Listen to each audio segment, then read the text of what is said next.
Olá para você, olá para todos. Meu nome é Richard Felipe e sejam muito bem-vindos a mais um podcast, aqui no Minuto do Conhecimento.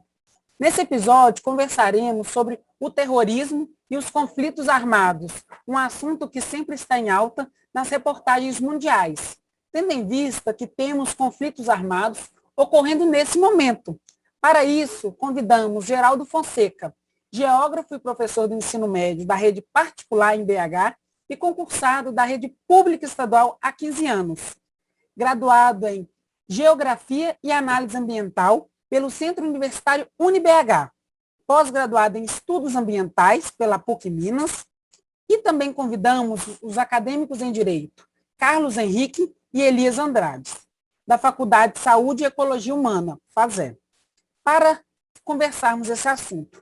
Para começar, pergunto para o nosso professor, o que é o terrorismo? Eles utilizam-se principalmente do medo das pessoas, ou seja, são mestres em domínio mental, tendo em conta que quando pensamos em terrorismo, já vem diretamente na nossa mente assim, questões de violência, de morte, de atos aterrorizantes e que te provocam terror. Então, eu queria saber se eles utilizam só desses meios ou tem outros meios. Olá, Richard. Boa tarde, tudo bem? Vamos lá então para a nossa primeira pergunta. Quando nós falamos em terrorismo, realmente nos vem à cabeça a questão da palavra terror, do medo. Mas nós podemos definir terrorismo ou atos terroristas como sendo algum tipo de imposição que coloque medo, seja por questões físicas ou psicológicas. Nós podemos dar um exemplo, quando o Estado Islâmico ele estava no seu auge, principalmente quando ele começou a expandir os seus domínios na Síria, ele utilizava da tecnologia que nós conhecemos bem, que são as redes sociais. Então, a partir do momento que eles colocavam, que eles postavam vídeos mostrando mortes das formas mais brutais e bizarras, aquilo ali causava em várias pessoas, em várias partes do mundo, um medo que isso poderia chegar até o seu país, até a sua cidade, quiçá até o seu bairro. Então, os meios para você chegar ao terrorismo, ele perpassa não só pela questão física, quando você utiliza-se de um homem-bomba, quando você coloca um carro-bomba em frente a uma embaixada, por exemplo, mas ele perpassa também pela questão psicológica, né? Pela tensão e, assim podemos dizer, agressão psicológica. Porque você vai não somente sentir medo, mas você também vai lembrar dessas imagens, como as decapitações que eles postavam nas redes sociais, né? Então, o terrorismo, ele tem hoje essas nuances. Se antigamente o terrorismo ele se dava mais de uma forma localizada, dentro de um determinado território ou de uma determinada região, hoje o terrorismo, com o advento da globalização, ele se dá no mundo inteiro, principalmente com o recrutamento de pessoas que se veem adeptas àquela ideologia. Isso já ocorreu no Brasil, de um jovem que foi recrutado pelo Estado Islâmico no Rio de Janeiro e foi lutar na Síria. Isso ocorre e ocorreu como na França, de um cidadão que vivia de uma forma normal, às vezes sem levantar nenhuma suspeita, mas ele participava, ele tinha contatos com fundamentalistas radicais islâmicos, no caso. E aí ele simplesmente se colocava à disposição para executar atos terroristas, e atos que foram executados desde uso de arma de fogo e até mesmo, como na Alemanha, de você alugar um caminhão e sair passando por cima de pessoas que não tinham nada a ver com a questão. Então, deixando de delongas, o terrorismo ele entra nesse âmbito, o âmbito no sentido de tortura física, mas também psicológica. Então podemos ver que tanto eles utilizam dos meios físicos quanto psicológicos. E também podemos ver na fala do professor que tem um advento da globalização, né, que foi até tratado desses dados que muita gente coloca na internet, foi tratado no primeiro episódio do nosso podcast. Sabemos que um grupo terrorista tem uma estrutura baseada em regimes militares, com hierarquia, patente, etc. Agora eu pergunto para os estudantes, como o ordenamento jurídico brasileiro vê essa questão do terrorismo e como o identifica? Boa tarde. Bom, em relação ao Brasil, mesmo ele não sendo alvo de ataques terroristas, essa discussão se faz em âmbito nacional. Então, a gente pode destacar, né, que o terrorismo está presente em princípios de destaque na República Federativa Brasileira, como, por exemplo, no artigo 4º das Relações Internacionais, no inciso 2, na prevalência dos direitos humanos, no 8º, o repúdio ao terrorismo e racismo, no artigo 5º da Constituição Maior, ele já deixa bem claro que é inafiançável e imprescritível, né, a ação de grupos armados, e em relação a esses grupos, em alguns casos, a gente pode considerar que seriam esses grupos terroristas, levando em consideração, claro, as características das suas ações e tal, mas acaba que essas referências na legislação ao terrorismo não acabam tendo muita eficácia, porque a maneira mais eficaz, no caso, seria uma legislação própria para o terrorismo, com a tipificação. Porque essa ausência da tipificação do que seria o terrorismo, desse conceito, acaba dificultando a proibição e acaba dificultando mesmo a forma de combater o terrorismo no Brasil. Então, isso foi um problema que ficou presente no nosso país por um bom tempo, até que, em uma determinada época, né, começou a ocorrer vários ataques terroristas países afora e ia acontecer a Olimpíada no Brasil. Isso foi em 2016. Aí, com as Olimpíadas, o pessoal do mundo inteiro vindo para cá, né, era um prato cheio para os terroristas.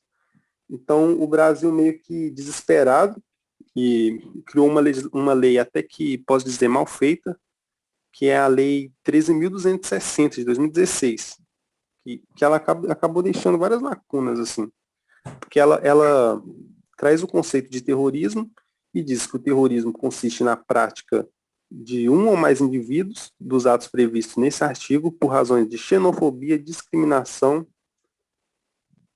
ou preconceito de raça, cor, etnia e religião, quando cometido com a finalidade de provocar terror social ou generalizado, expondo a perigo pessoa, patrimônio, a paz pública ou em calamidade pública.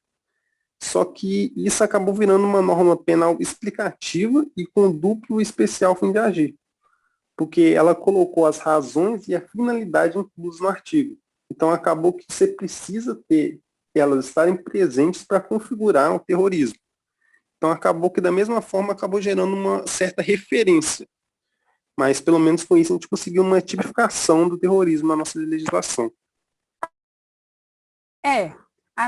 Agora que vimos um pouco do posicionamento do judiciário brasileiro, né, do legislativo, que não é dos melhores, mas é o que temos. Ainda eu tenho uma dúvida.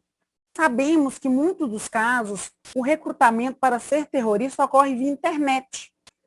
Tem alguma previsão legal, algo do tipo? Tem até uma matéria do jornal Veja, se não me engano, de 2011, que aborda esse recrutamento para terrorismo. E até o professor também falou do caso do Rio de Janeiro. Bom, eu sou o Carlos, é um prazer estar com vocês. Bom, referente à sua pergunta, a Constituição Federal de 1988, por sua vez, garante direitos fundamentais, dentre os quais podem ser citados o direito à vida, à liberdade, à segurança, à dignidade da pessoa humana e entre outros direitos, os quais os atos de terror acabam afrontando. Além disso, tem a Carta Magna, que dispõe acerca do terrorismo. Porém, ainda hoje não se tem uma legislação que defina o crime de terrorismo. Portanto, a doutrina busca menções aos atos de terror para condenar certas condutas. Hoje sabemos que a internet ganhou um grande espaço nas redes sociais, e nela habita-se alguns perigos, como, por exemplo, o recrutamento de jovens para o terrorismo. Essas redes têm como foco adolescentes que se sentem deslocados da sociedade, onde é oferecida uma religião para aclamar as angústias somadas menções de apoio a tal almejada sensação de aceitação. Destruir esses sites não é impossível, porém é infútil, visto que poderão ser criados outros sites. Agora que entendemos um pouco sobre terrorismo e sobre a posição do ordenamento jurídico, da legislação e até mesmo da falta dela, professor, em 2014, a Rússia, agora eu vou pegar um caso lá de 2014, a Rússia invadiu a Crimeia, território ucraniano. Essa invasão e tomada dessa região invadida foi um ato de mostrar poder militar, político ou apenas para fins econômicos, porque sabemos que a Crimeia tem alguns poços de petróleo. Vamos lá, meu querido Richard, respondendo a sua segunda pergunta.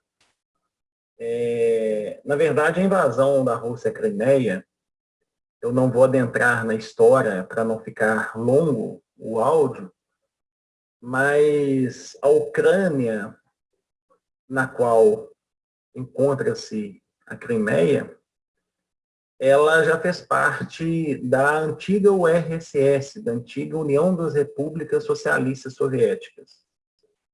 E com a fragmentação da URSS, em torno de 15 territórios, 15 repúblicas que faziam parte da URSS conseguiram a sua independência, dentre elas a Ucrânia.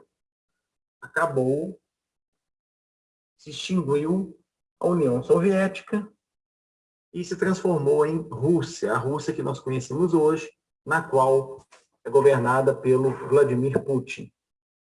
Pois bem, em relação, indo bem objetivo na sua pergunta, a invasão da Rússia à Crimeia, ela tem, primeiramente, objetivos econômicos. Primeiro, porque a Crimeia é uma região, além de industrializada, é uma região em que ela dá abertura para rotas comerciais, principalmente abre-se aí para a Rússia essas rotas para o Mar Negro, abertura de saída para o Mar Negro. E a segunda questão entra com a riqueza natural. Essa região é como se fosse, nós podemos dizer, abre aspas, a torneirinha, fecha aspas, do gás natural que é fornecido também para a Europa. Então, entra aí questões comerciais, rotas comerciais, mas também questões relacionadas a riquezas naturais. Nós também podemos dizer, sim, que não deixa de ser um âmbito também de demonstração de poderio militar. Principalmente porque a Rússia começou a ressurgir das cinzas a partir do momento, né, que Vladimir Putin começa a reorganizar toda a economia russa e começa a reorganizar toda a questão também bélica, se assim podemos dizer. Uma demonstração que eu posso citar, fugindo um pouquinho da sua pergunta, em relação à demonstração da Rússia dentro do cenário geopolítico mundial, foi a realização de uma Copa do Mundo, em que ela conseguiu ter, por um mês e meio, os holofortes de todos os países, se assim podemos dizer, e conseguiu realizar uma Copa do Mundo, construção de estádios, enfim, conseguiu fazer o dever de casa. Bom, então nós podemos dizer sim que a demonstração de poder, né, poder aí pelo Vladimir Putin, ela ocorreu quando a Rússia invadiu a Crimeia. E o que ele fez para sustentar isso? Ele alegou que nessa região, né, que é a Crimeia, em torno de 90% das pessoas que lá vivem são de etnia russa e que eles gostariam de reanexar o seu território, né, o território da Crimeia, à própria Rússia. E aí foi realizado um plebiscito, uma votação popular, muito criticada por observadores internacionais, em que foi fraudulenta, mas, enfim, nesse plebiscito acabou dando um resultado de que a maioria da população realmente gostaria de voltar a pertencer à Rússia. E até hoje, a Rússia exerce aí o seu domínio sobre a Crimeia.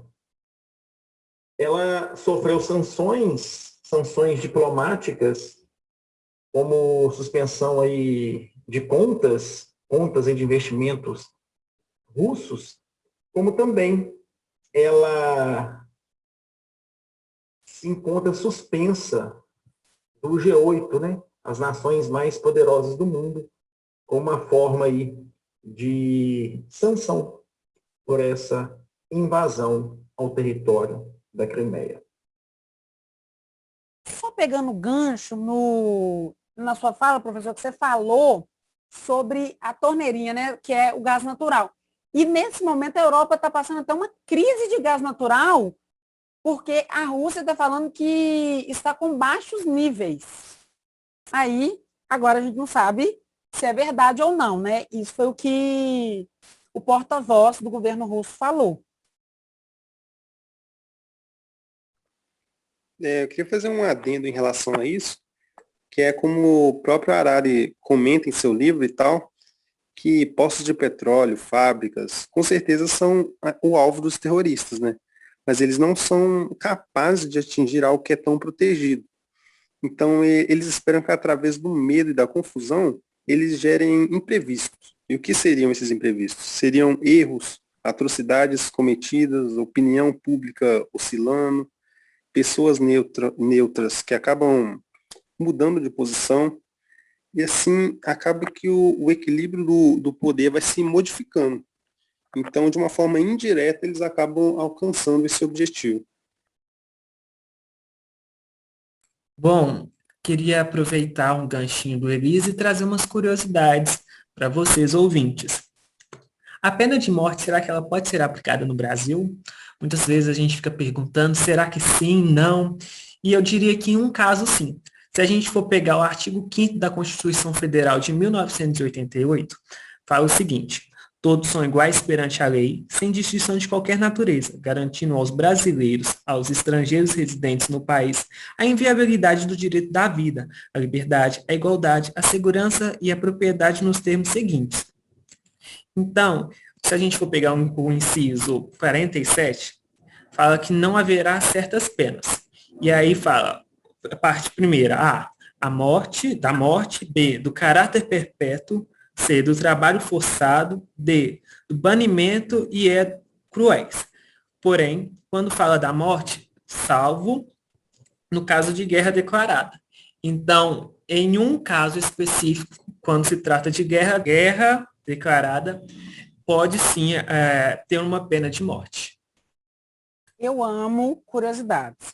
Esse trem de se tiver guerra declarada e você não defender a pátria, você é executado, né? E também outra curiosidade é que a guerra lá do Estado Islâmico, lá na Síria, no Oriente Médio, está desde quando eu nasci, desde 2003, para você ver o tanto de tempo que ainda está ocorrendo um conflito, né? Então, você vê a duração que é um conflito. Então, hoje conversamos sobre o terrorismo. Vimos o poder psicológico dele sobre as pessoas, sobre seus atos aterrorizantes, sobre os vídeos de execução e tudo mais. E também vimos que os conflitos armados muitas vezes é relacionados a poderes militares, mas o caso do Estado Islâmico é devido à religião. Com isso, eu encerro e agradeço a presença do nosso convidado especial, professor e geógrafo Geraldo Fonseca, e dos acadêmicos Carlos Henrique e Elias Andrades. Até o próximo podcast, aqui no Minuto do Conhecimento.